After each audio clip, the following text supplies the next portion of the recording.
Thank you for auditing Professor Skye's Record Review, the only always positive new music review show hosted by a French professor in his daughter's room and in his wife's sweatshirt. Today I'm going to be reviewing the album Ugly is Beautiful by Oliver Tree, or Olive Tree, as it was auto-corrected on my notes here. And I want to talk to you about how did I end up in my daughter's room and why am I wearing my wife's sweatshirt. Well, this is the thing. Every Friday I get excited. And I'm going to review something new, and I don't know what it is, and my weekend videos are always my biggest videos. And I saw that Drake was coming out with something new, so I was all psyched. I'm like, let's get ready to listen to Drake. But it was just a single with DJ Khaled, and all he does is lose. So I was like, no, I'm just going to keep scrolling. And so what I did was I went through like all of Tidal's new releases, and I sort of went through and I listened to new albums, and I was talking to so I was sitting on the couch. My daughter was next to me, my son was next to him, me next to her, and he was playing Animal Crossing, and my daughter was playing along, and my wife was on the other side, and I was just sitting there scrolling through, and I was explaining what makes me review something. The production or the voice, or how important is the cover, the name, all that stuff. And as I was going through about the 30th album I reviewed, she goes, Oliver Tree, I know him. He's dating Melanie Martinez. I was like, okay, I like Melanie Martinez. Wait, what, really? And then she's like, my friends like him. And then she gave me the name of a friend who I am strictly forbidden from mentioning on this video. But apparently she's a big fan as well. And so I was like, all right, well, that's interesting. Somebody that the people have heard of. And I pressed play. And this crazy thing happened where all four of us agreed that this was good music. My son, who tends to be a little bit more rocky, who resists a lot of things that are too poppy, too genre blending, liked it. My wife, who generally doesn't like things that are ever too discordant and doesn't quite, is not at ease with most hip-hop, liked it even though there's elements of hip-hop. And my daughter liked it, despite the fact that I liked it. So we had this beautiful moment, where my son's playing Animal Crossing, and I'm listening to this music, and I'm excited I'm going to be reviewing it. Now, why am I wearing my wife's sweatshirt? Well, I'm doing that partly to honor Oliver Tree's approach, which is just to be loud, colorful, and ugly.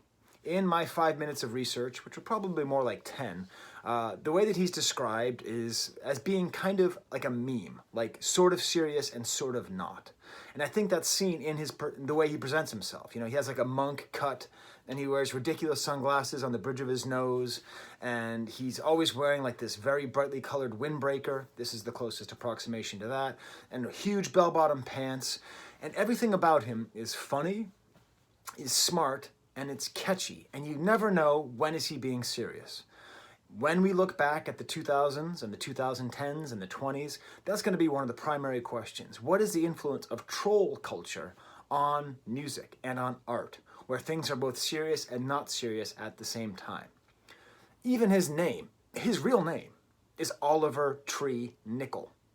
That name itself is funny.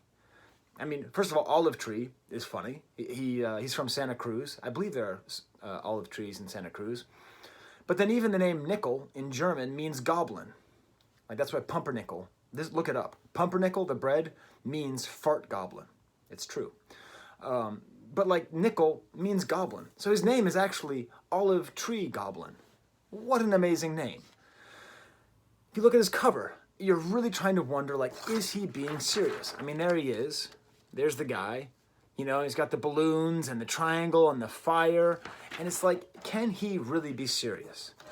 And we think about the title. Even the title itself is a beautiful explanation of what makes this a good album. This very bizarre, how serious is he? Ugly is beautiful. So he's intentionally ugly. I don't actually think he's probably that ugly, by the way. I think it's just the way he presents himself intentionally. Like he's trying to look silly, trying to look dumb. But it also ties into this whole concept, and last week I reviewed a song by Serge Gainsbourg, and I'm going to provide that quote to you. He was a very famous ugly man who had many, many beautiful wives and girlfriends, often at the same time. La laideur a ceci de supérieur à la beauté, qu'elle ne disparaît pas avec le temps.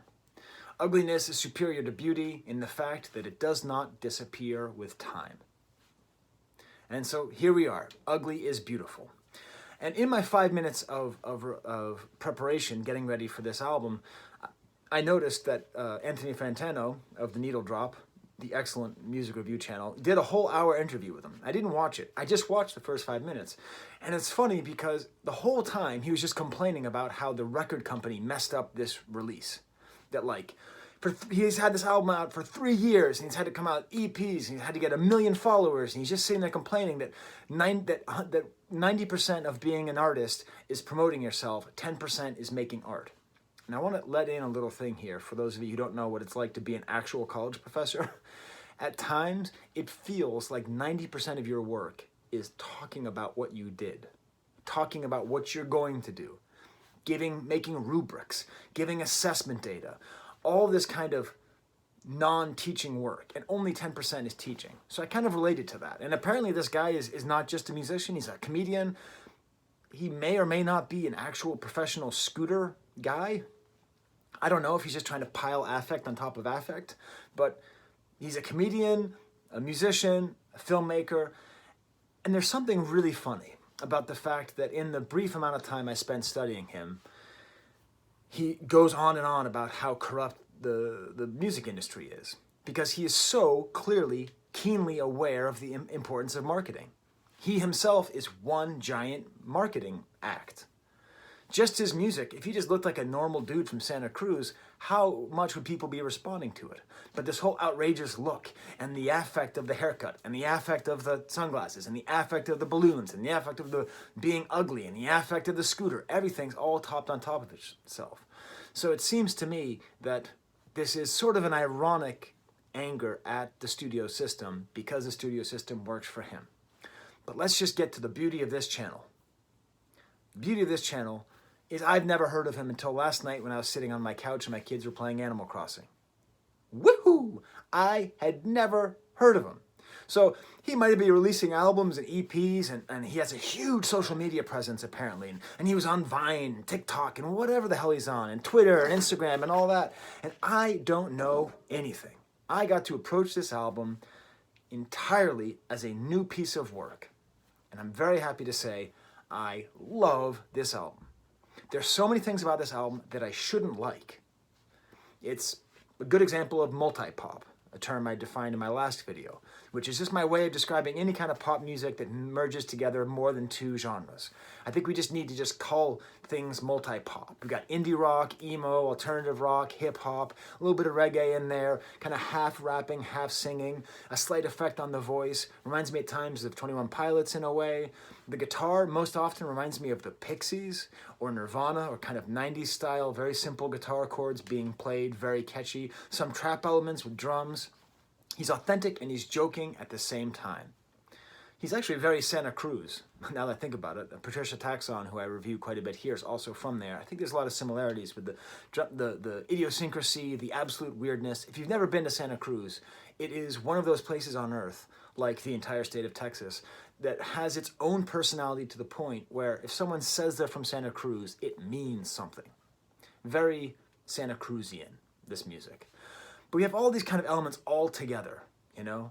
And when I was thinking about halfway through, I was like, wait, I think I know a good comparison here. And then with the final song, I got it. What is Oliver Tree? Oliver Tree is 21st century Weezer.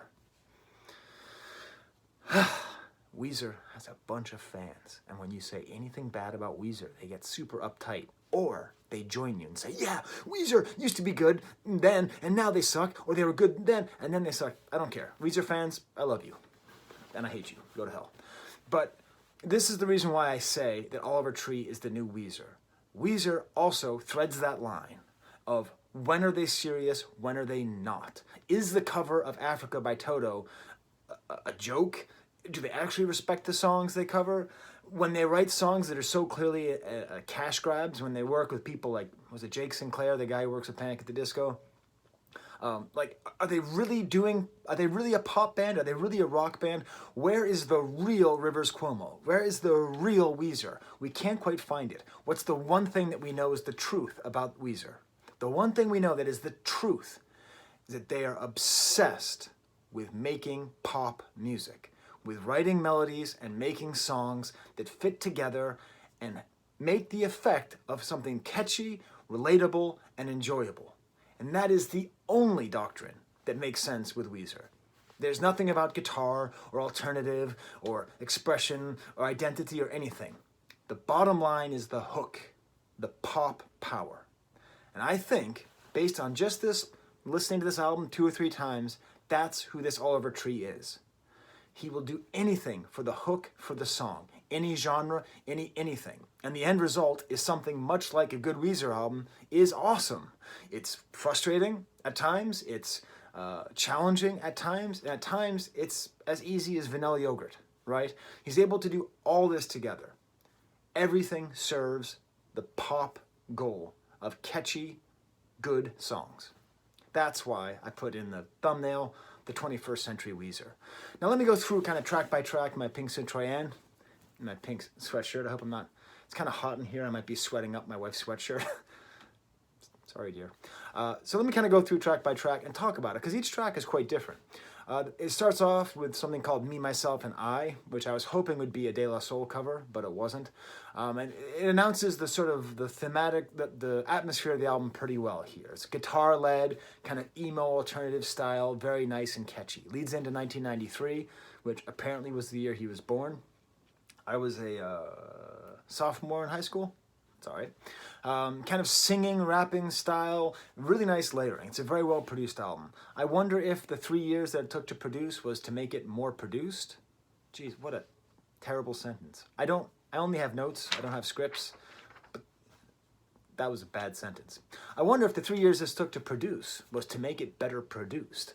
By that I mean, I think that Oliver Tree could do an album on a 4-track, like an old analog 4-track, and it would be great. Just because, much like Rivers Cuomo, he knows how to write songs. He knows how to write hits and hooks, you know? Much like Juice WRLD, actually, in that way, too. Just the ability to write hooks is an overlooked talent. But I get the sense that they really put a lot of effort into having these songs have a lot of different elements and sections and movement to it. And a song like 1993, we really hear it. Like synthesizers and drum machines, and has all these great different feels. A really cool kind of breakdown bit where there's like a burpy kind of synthesizer, and then some trap drums come in. Again, just all these genres going in together. That then leads into the 3rd track, which is my personal stamp, Cash Machine, which is not a cover of the song by Lil Dram? No, just Dram. What's he called? Is he called Lil Dram or Dram? Or Drama? You know, that guy who did the song called Cash Machine. It's not a cover of that guy. This is great. I'm pretty sure the chords are the exact same chords as Where's My Mind by the Pixies. But again, this very sort of consciously 90s guitar sound mixed in with a consciously 2020 production and instrumentation and genre blending, it works quite nice. I'm just going to play you some of it just so you get a sense of how catchy he is and how good he is at writing songs. Here we go. Here's Cash Machine by Oliver Tree.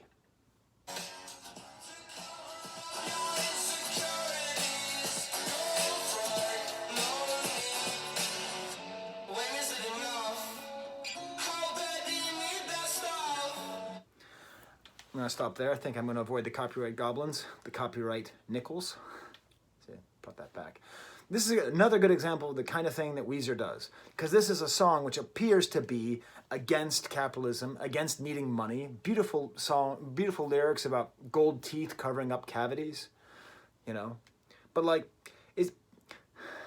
isn't a lot of this album kind of a cash grab? Isn't he sort of a part of this whole pop machine that's about making money? It seems like he wants his cake and eating it too. And that's what Weezer does as well, now that I think about it. He wants to be an iconoclast who hates the labels, blah, blah, blah, blah, and I'm just here about making art while dressed up in a windbreaker and scooter and, you know, like juggling and whistling at the same time, you know. He really wants his cake and he wants to eat it too. Or as they say in French, he wants the butter and the money for the butter. France is such a superior country and language. But really it's interesting having this nice, catchy song about the emptiness of wealth. There we go. Next track, Let Me Down. Again, a more emo song. I feel like a lot of this album could really be bumped at Hot Topic and not be out of place. I don't mean that as an insult. Certainly not in my daughter's room. That would be bad. Cool kind of like blown out vocals. I don't think there's a single song on the album where the vocals aren't distorted in some way. According to rapgenius.com, I guess it's just genius.com, he's on there a lot. Like, his songs are very well notated, which I really appreciate. This song is about apologizing to his fans for not releasing his album. Don't worry about it, bro. I have never heard of you. So this was brand new to me, and this came out at exactly the right time. Like, after I'm done with this video, I'm gonna go downstairs and play Animal Crossing with my kids, probably some more, and we're gonna keep listening to this. So you didn't let everybody down. The next track's called Miracle Man, a little bit more hip-hoppy. It starts with a guitar, but then has more of the rap sound. And the next track, Bury Me Alive, is also in that same way. It's funny because I'm not a fan of the way that he raps, but he doesn't do it too much. It's kind of like 21 Pilots. Like, I don't like it when 21 Pilots raps, but I'm happy that they do because it provides a necessary break, especially to kind of whiny singing, okay? So like Bury Me Alive, by the time that track comes on, it had a little bit of enough of like, all right. So just having a little bit of rapping breaks it up there. I'm pretty sure the drum beat on here is the exact same drum beat and maybe even the same sample as Insane in the Brain by Cypress Hill. Boom, doom, boom, boom. But just without the wah! But still, it's a good 90s beat here. Apparently Miracle Man is about feeling like you're not enough when you're in a relationship, and I've certainly felt that right up until my marriage to my wife. Now everything's great, but certainly this is a song that I can relate to a lot. Feeling like you're never enough, feeling like you're always too ugly or not interesting or all that stuff. And then Bury Me Alive, I guess, is just about doing drugs and thinking you're dead. Kind of boring. Alien Boy is the next track. I don't have much to say about that. It's almost an R&B song. I do like the lyrics. It's about like being an alien and feeling alienated and outside. And this is the thing about listening to music made by young people, is I relate to it, but I relate to it as a ghost. Like, old people have the ghosts of youth living within themselves. Jesus Christ, I'm poetic today. Still, old people have the ghosts of youth. You know, it's like all Oscar Wilde said, the problem with growing old is that you don't, or whatever it is, like you don't know that you're old. But like when I hear a song like Alien Boy and I hear him describing his alienation and the feeling that he's just not a part of anything, I relate to that. But it's the me from 1993 that relates to it, not the me from 2020. Joke's on You is by far the most kind of emo rap, most of the now. I think this song will sound dated in the future. But again, even almost Linkin Park-ishy, almost like a kind of hybrid rap core thing. But I like it because it's a whole song about being a joke and people laughing at you. And the real question is, you know, does he want to be a joke? Is that his goal? Or is he just recognizing that he'll always be treated as a joke, and so he'll just accept that? Quick prediction, within the next 5 years, he's going to get a good haircut and, you know, not wear goofy clothes and release an album like in a tuxedo. Everyone will be like, oh my God, he was hot all along. Just a prediction. Again and Again is another guitar-led song. This was the song that got me onto the whole Weezer thing. But not because of the real reason I think he's like Weezer is the outlook that he has. In this case, it actually sounds like Weezer. Just his ability to write a good hook with the guitar line. This and the next track, Waste My Time, have that feeling of just someone using rock and roll to write pop, as opposed to using pop to write rock and roll, which is something, even almost like Waste My Time even reminded me of like those songs from the early 2000s, like Foster the People or By Train, just really nice written songs. The next track, Jerk, is co-produced by Marshmello, and this is the nadir of the album. Not particularly good. It's all about like, I don't know, it has like the scratch. I hate it when they're scratching, you know, DJ scratching that just sounds too clean and too good. This is way too clean, way too good on here. Kind of like anti-DJs. It's okay. I mean, the song's about how jerks, like when you meet jerks, you're upset, but then you're a jerk to somebody else, so someone is upset when they meet you. I like that kind of relativism. The next track, Hurt. The credits of this helped to explain a lot to me. If you look at the credits on Tidal to the song Hurt, there's a credit for the A&R coordinator. A&R is artists and representation. Those are the people who handle artists for the label to make sure that they do whatever it is that's going to make that money. The A&R coordinator gets a credit. and the A&R director gets a credit. 2 A&R people get credit on this song. What the hell is going on? I'm mad for my little goblin over there. Like, this is just ridiculous. It always makes me think of the great line by the Jizza from the Wu-Tang Clan. And who's your A&R? A mountain climber who plays the guitar? Very good song. This is the most Hot Topic-y style song. It's all about like being hurt. It's basically just like straight pop with a little bit of hip hop in there. But again, this guy just knows how to write hooks. Allegedly, it's about a scooter crash. I don't know if that's true. We get to the track Introspective. I'm going to give you my word of the day, my professor word of the day, solipsism or solipsistic, which is like navel gazing, thinking about yourself. This is just a song about thinking about yourself and about thinking about yourself. Again, I don't do as much of that as I used to, but it's a great song of youth because young people love to think about thinking about things. Then it ends with the track I'm Gone, which is actually a little bit of discord, a little bit of not poppy stuff in here. And this actually goes full Weezer. And it feels like the whole song is about quitting making music, which is a very Weezer thing to do as well. Like, what are you doing, Oliver? Olive tree? Olive tree garden?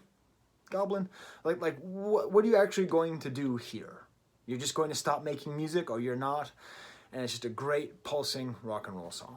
So there you go. There's my review. I'm very happy to have discovered this. I'm very happy that my daughter's friend liked this enough.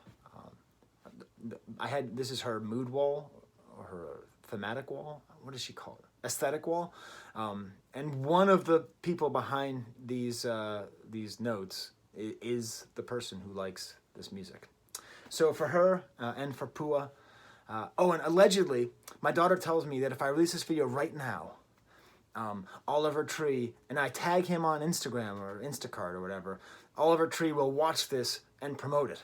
So if that's the case, thanks for watching 20 minutes of me talking about your music, and go banana slugs. All right, until next time, there's the camera.